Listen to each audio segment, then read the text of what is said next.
George A. James here with you again. I wanted to talk about protein intake based on activity. Someone had asked about this or mentioned it in one of the comments, so I wanted to share a little bit more on that. So I have a chart here from a course I did with the International Sports Sciences Association. I want to mention this first. This isn't everyone's protocol. Someone will have a differing viewpoint based on their ideology, their paradigm, or what they've learned. But what this chart demonstrates, and we'll get a close-up here in just a moment, it demonstrates that we want to thrive and not just survive. I mentioned this in the last push-up video, then I realized I needed to also show you the chart as well. That could be very helpful to maybe some of you.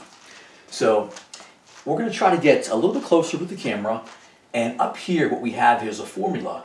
Lean body weight in pounds times the need factor equal daily protein requirements in grams.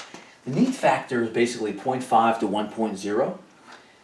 0.5 is sedentary or no sports training. 0.6 is jogger or light fitness training. 0.7 is sports participation or moderate training 3 times a week. 0.8 moderate daily weight training or aerobic training. 0.9 heavyweight training daily. And 1.0 heavyweight training plus sports training. So maybe a professional athlete or Olympic athlete perhaps. Maybe even someone in the military as well, training hard, or the fire department, police department.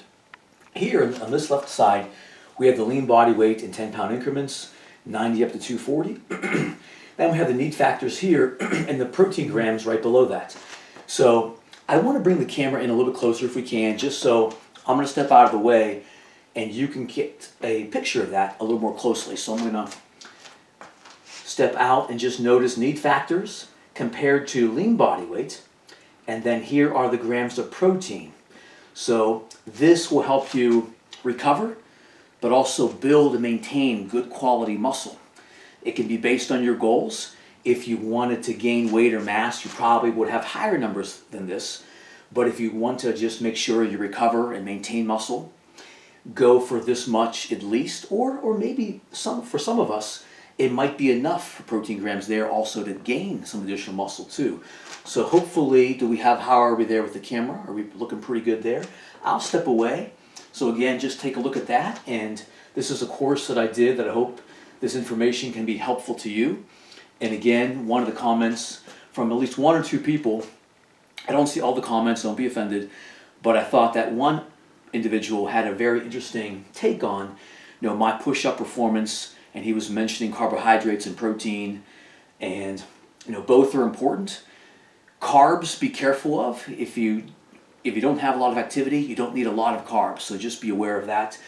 But our bodies are always in a state of rebuilding and repairing, so I like to focus on protein a little bit more than the others, but this is just me personally. You might have a different idea or perspective on that. But hopefully, again, this is something that can be helpful to some of you that check out the push-up videos and other videos as well. All right, George A. James, and I will see you soon. Peace out.